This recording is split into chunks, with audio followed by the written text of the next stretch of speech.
introducing Toni. Toni is from an organisation called MPrep, and they're into mobile education, and I'll let her explain it a little bit more. So with that, please go ahead and tell us a little bit about MPrep. Sure. So MPrep is, we like to consider ourselves a mobile education solution, a holistic solution for both kids and teachers. We started out just delivering content to students as an M-learning solution on really simple mobile phones through SMS. And what we found after we had released that to the students and started getting a lot of users on the system was we had an amazing amount of data and a way to display that information for teachers and schools. So we started offering schools basic subscriptions to our data that we were collecting from the students. And we've also realized within the past couple of months of selling it to schools that they really want to use MPrep as a platform and a dashboard where teachers can also get resources, whether it be content or a way to mark Kiswahili composition exams and something like that. The teachers are really looking to us to provide those solutions for them. Right, nice. That sounds really exciting. How did the idea come about? Well, I guess the actual idea of using quizzes are considered formative assessments in the teacher world, came from my experience as a teacher and also the teachers that I worked with originally in a very rural area of Kenya called Muhuru.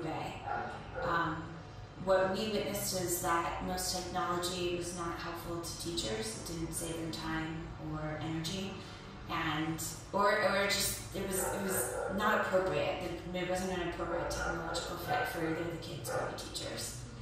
So the whole idea behind MPrep is to use something that's very teacher-centered, but at the same time really engaging for kids. And why technology? What was the need? I think it originally came as a challenge because all of this stuff already happens in school systems and communities that are, I guess, performing correctly in terms of education. Teachers use formative assessments. Teachers are able to deliver content without technology. Yeah. The whole idea is to make it so, one, that it's high quality and better, and two, it's more accessible. Okay. Because in rural areas, oftentimes phones are more accessible than pens and paper. Right. And for review materials, especially for students, it's really low quality. So we wanted something that used an accessible device, but at the same time was high quality. Technology is perfect for that. Kenya's mobile phone penetration is at, I think, climbing towards the 90s right now. And literally, I would say 99% of children that we talk to, and we've talked to a lot of children, have access to a phone at home.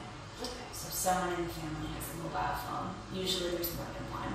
There's 2 or 3 within a household here in Kenya. So there's just a huge opportunity to use mobile phones.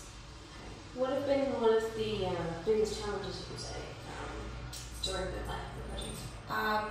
I would say, there's always challenges from day to day. What we're trying to do more than anything is to ensure that no child is left out of this.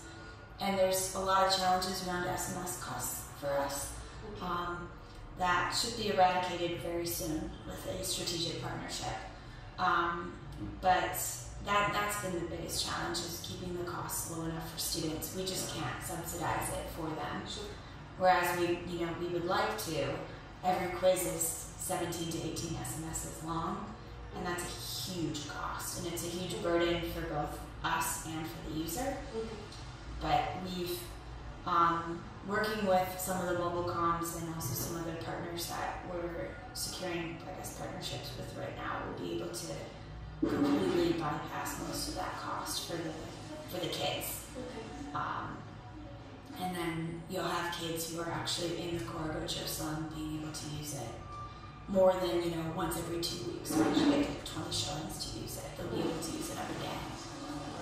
So we're excited about it. That's the whole point. But MPrep is really not here to serve higher end markets. It's here to serve, kids who don't have access to anything else. Okay. So in user design or user-centric circles, the idea of you mentioned 17 or 18 SMS is technically be something that they could say use and lose concentration. Do you find that happens with the children, or do they enjoy the length of the quiz? There's not as much back and forth as you would think on that. Okay. The length of the quiz is pretty good because there's a couple of features that we've added in order to keep the kids hooked on it. Okay.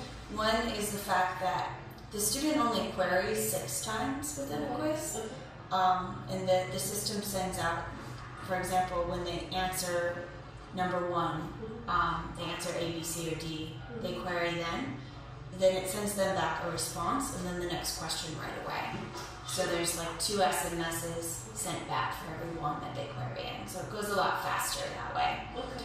2 is at the end of the quiz, the student receives their score, their mark for the quiz, and their ranking within their region, and we'll most likely soon going to add on the feature of their ranking at their particular school. So they're always waiting for that at the end. The other thing that we're attempting to integrate into the system right now is a broadcast message feature where we once a week actually incentivize students for either active usage, performance, things like that, by just sending out a blast message that says, congratulations to Mathura Primary, they were the most active research school this week. And so those are called uncertain incentives, and it's like a very teacher-centered psychological effect. What we've basically been adding in is all elements of the classroom that work and trying to kind of like technologize what works in the classroom. Okay. And what would you, so I asked you about your challenges. Tell me about your successes. What are the successes so far? I think one of the biggest successes is seeing kids and getting individual stories from kids who are using it. More than anything. That's just amazing. We have an impact study group of 30 kids that utilize the system twice per week.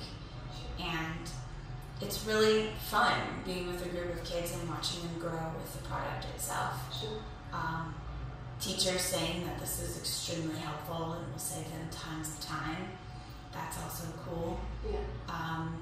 Teachers saying that this is the best product they've ever seen in terms of technology. That's exciting because it's meant to be a teacher-centered product.